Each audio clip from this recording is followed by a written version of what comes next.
Na-inspire ako ni Miss Nora Aunor. Una ko siya nakatrabaho dun sa pelikulang Himala. Nakita ko kung gaano siya kagaling magtrabaho. Gaano ka-dedicated, gaano kahusay.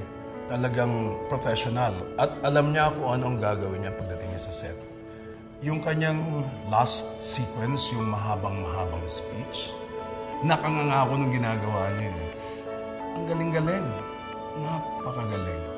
Namangha talaga ako sa kanya kasi talagang she is really super talented. Mas lalo din akong na-impress dahil off-screen talagang ang bait-bait niya at siya yung nag-reach out sa mga fans.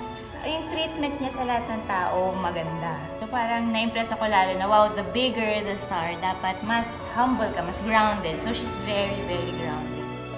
Na-in love ako sa kaluluwa niya kasi nung magkasama kami, hindi ko nakita na superstar siya. Nakita ko kung sino siya, yung character niya. Hindi siya magdadalawang isip para sabihin sa'yo na nagalingan ako sa ginawa mong yun or to any one of us who did a good job. She's just so humble. That's how loving she is as an artist. Nahusayan ako sa galing niya sa pag-arte and how she touches people. Kaya hindi ako nagtataka kung bakit marami siyang followers. Ako naman, I have to say na in love ako. Siguro anybody naman na makakasama si Miss Nora Aunor, ganito rin yung mararamdaman. Dahil nga, napakahusay niya at hindi lang yun, mabuti pa siyang tao. Nabinyagan ako sa konsepto ng kung ano ba ang totoong arte at kung paano ba ang pag-arte nang makilala ko si Nora Aunor.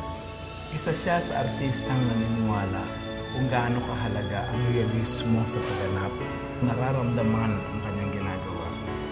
Kaya siya sa akin ang nakamahusay na artistang babae kahit na sa anong panahon, kahit na sa anong henerasyon.